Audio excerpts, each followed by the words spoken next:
Hey guys, this is Tiggy Maximus with Tiggy Maximus Talks, episode 228 on Spotify and YouTube. And again, thank you guys for listening to the podcast, watching the podcast, spreading the word about the podcast to your friends and family and everyone in between. Also, if you haven't already, donate to the podcast. There's a link on every episode in Spotify and YouTube. Leads you to the Spotify page. Allows you to donate to the podcast. I think the minimum is like 99 cents a month. So you're looking at basically less than $12 a year to the podcast. And of course, a lot of you guys, if you do that, $12 times all of you, that could come out to a lot of money.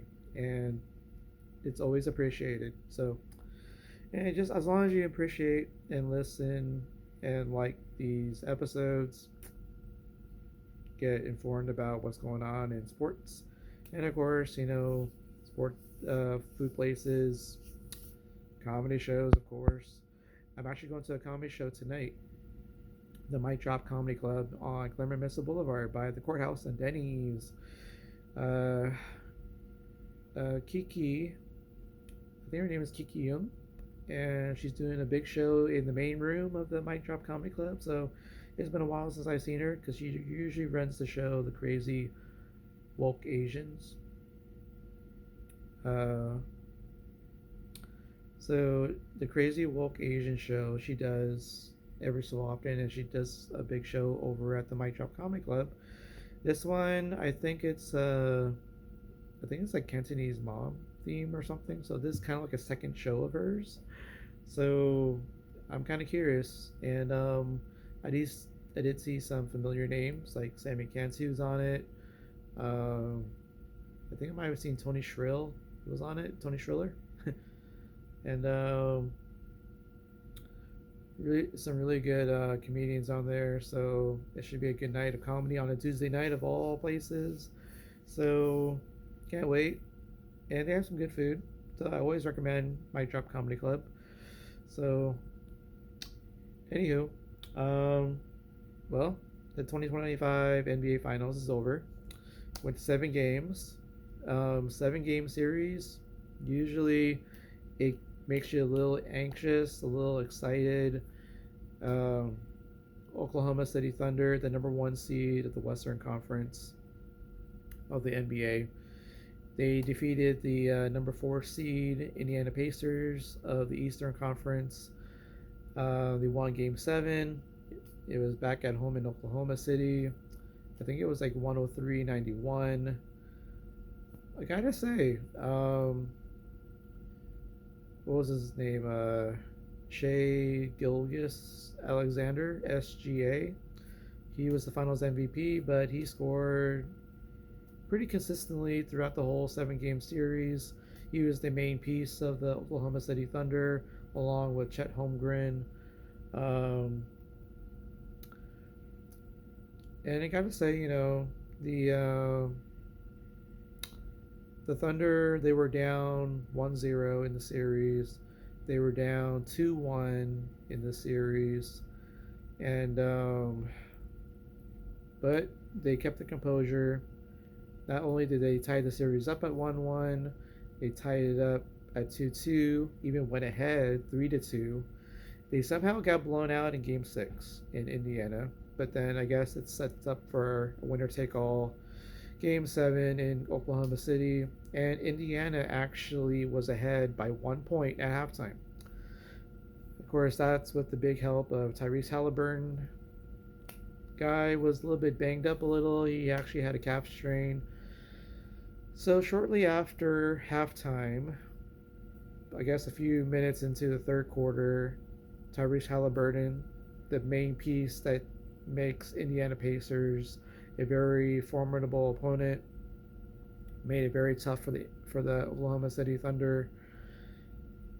But yeah, a few minutes into the third quarter, unfortunately, Tyrese Halliburton, he tore his Achilles, and he was out for the rest of the series and the game, of course. And that's a painful injury. That's the type of injury that you get sidelined for like 6 to 9 months, if not longer. So it's going to be a long recovery for Tyrese Halliburton. And shortly after, the Thunder started to pull away after that injury. And SGA and the Chet Holmgren and the Thunder pretty much put the game kind of out of reach. And, I gotta say, sometimes when they're ahead, sometimes it can be very nonchalant with shooting like 3 pointers, and if they don't make it, it's like a one and done, and Indiana would get all these rebounds, and they have been getting fouled, and they've been shooting free throws, and it was kind of a slow um, process to see that Indiana got within like 8 points or something of the Thunder, but the Thunder was able to kind of keep their composure, and they just kept driving, tried to run down the clock, and got to a point where the Thunder just put the game out of reach with a couple minutes left, and the Thunder win their first ever NBA championship. So kudos to the Oklahoma City Thunder, and it looks like they might be building something spectacular. They might be on a dynasty run, but of course, I'm a Lakers guy. So the Lakers got some work to do, but they got some key pieces coming back. LeBron, Luka Doncic. They probably will still have Austin Reeves. They probably will still have Rui Hachimura. That's what's going to make the Lakers a very tough opponent. And of course, with all these different changes going on in the NBA, it looks like the Houston Rockets, who were the number 2 in the West, they traded for Kevin Durant, so that's good for Houston. Unfortunately, with that trade, they gave up what seemed like 8 pieces, and a few of them are some already veterans already playing in the NBA, but the other 5 I think are like draft picks. So it's essentially an 8-for-1 deal. Of course, with that, the Houston Rockets did give up their number 2 draft pick in Jalen Green, and he was a key part of the Houston Rockets being the number 2 team in the West. So the Phoenix Suns do get some good pieces, and they have some draft capital to work with, so we'll see what happens.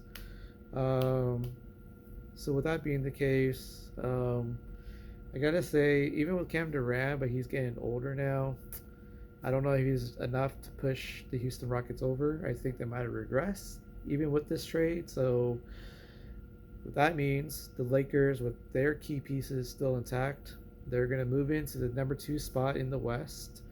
They do have to deal with the Minnesota Timberwolves, who is one of the 2 teams that are kind of in the thorn of the side of the Lakers, like the Denver Nuggets. But the Wild West is still the Wild West. You get the Golden State Warriors. You still got the Phoenix Suns, of course, Houston Rockets. You got the Memphis Grizzlies. You got San Antonio Spurs, who are going to be very tough again with Wembanyama. And of course, you got the Dallas Mavericks with Anthony Davis, Kyrie Irving. So it's going to be an interesting. Of course, you got the LA Clippers with Kawhi Leonard and James Harden.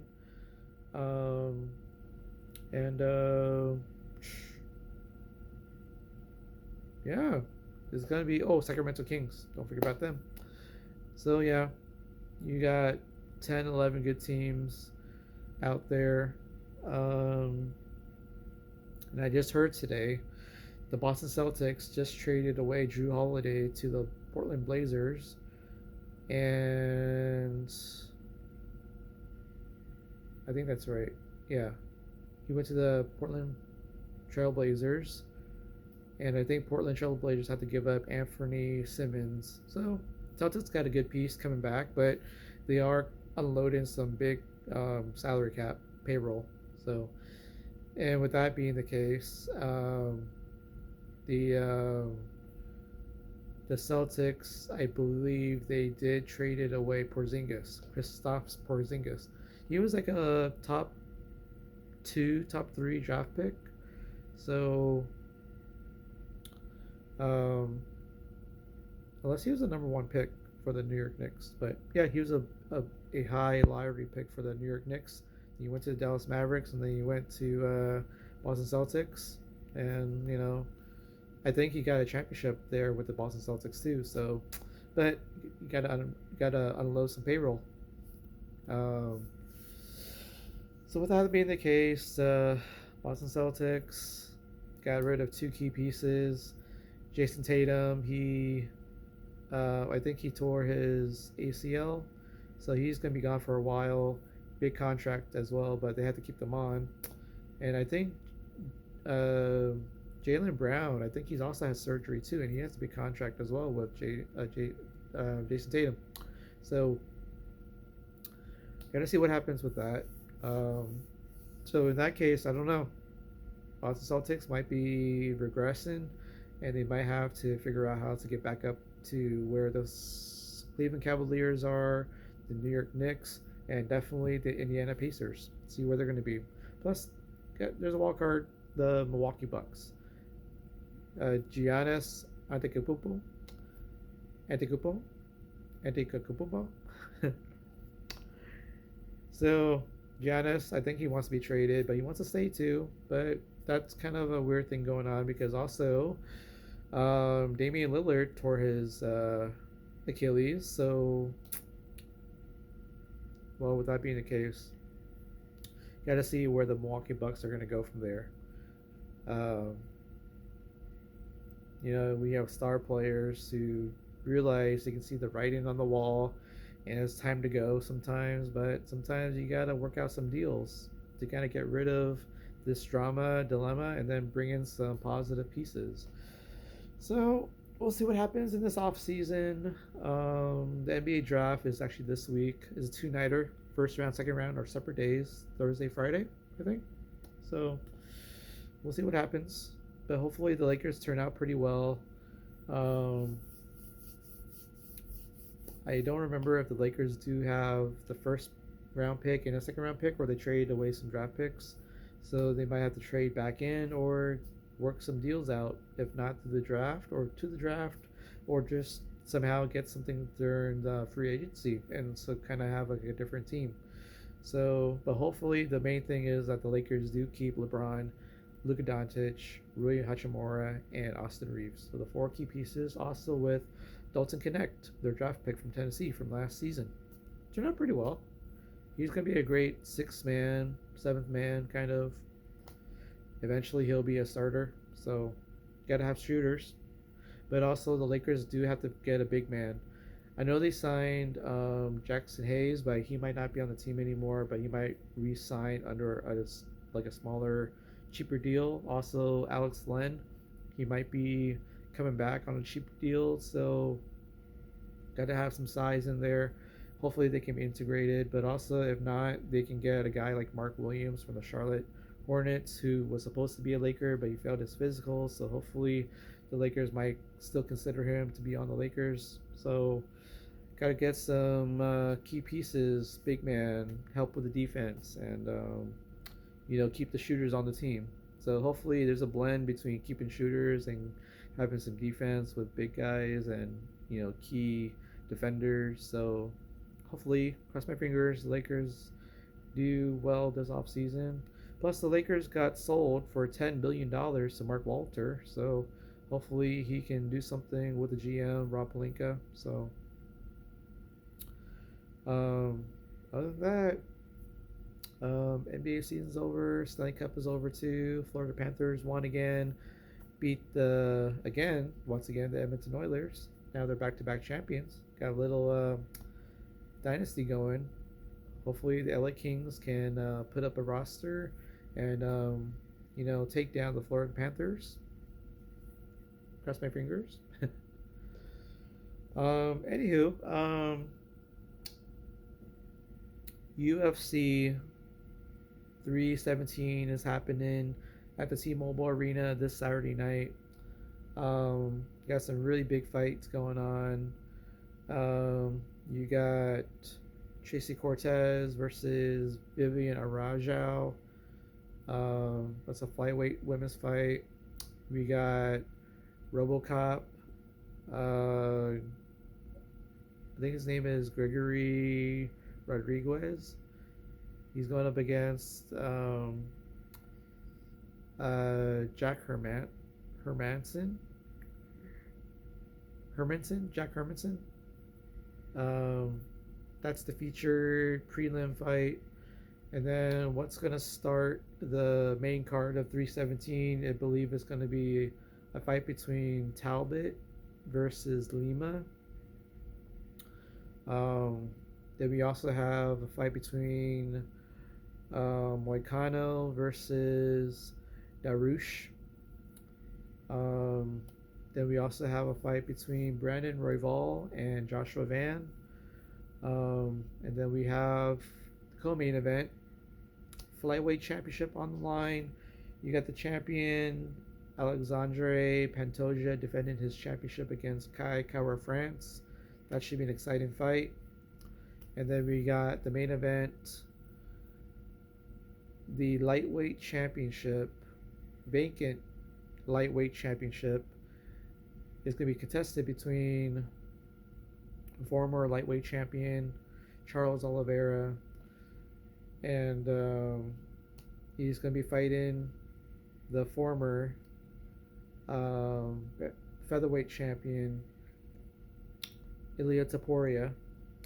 It's too bad. Ilia Topuria was the featherweight champion, and I was hoping that he would be the champion and also fight for the lightweight championship and become a two-division champion, but he can only have one championship at a time, so he had to give up the featherweight championship.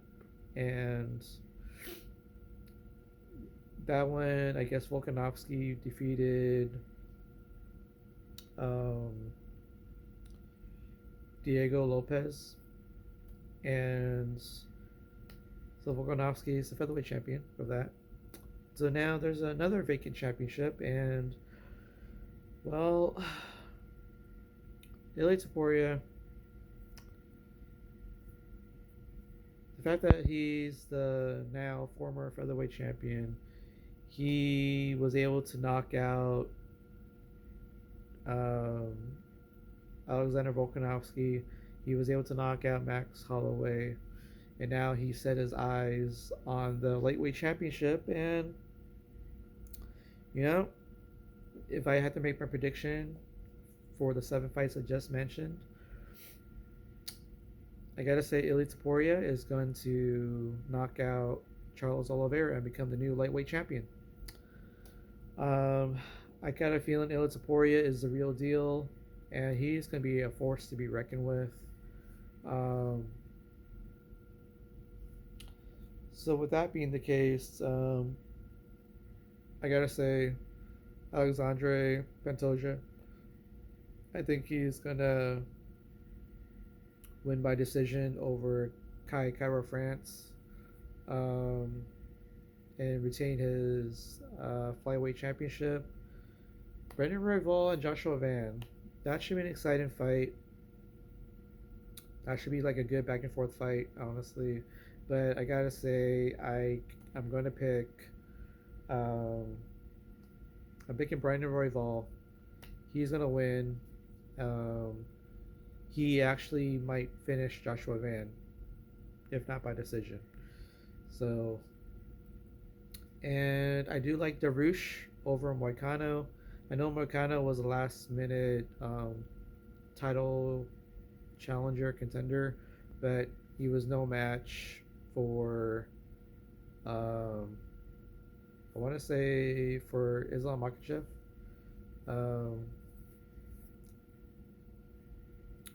And then I'm picking Lima over Talbot, and I think Lima might win by finish. Not sure how, but I think it's going to be by finish. You could be looking at a CKO or KO. And then for the featured prelim, Jack Hermanson.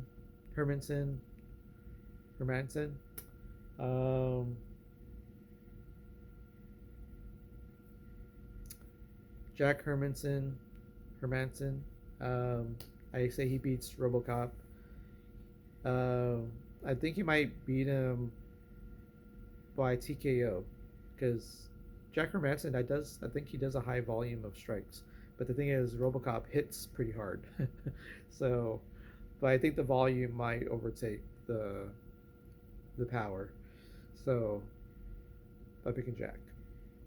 And then, of course, it's going to be an interesting back and forth fight between Arajao and Tracy Cortez. Um, but I gotta say, I'm picking Tracy Cortez. I think she's gonna pull it out. It'll be by decision, and I think she might have learned a lot from the fight, her loss to Rose the Namajunas. So I think from that, I think she learned a lot, and I think she's gonna translate that to this fight with Arajao. So she's gonna beat Vivian Arajao. So those are my 7 picks for UFC 317. Follow those picks, watch the fights, have some good food, be around some good company, and oh yeah, catch some good comedy shows, which I'm about to go to very soon. All right, guys, that's it for me. You know the saying goes, boom. Tiggy Maximus signing off, baby. Booyaka! There, guys.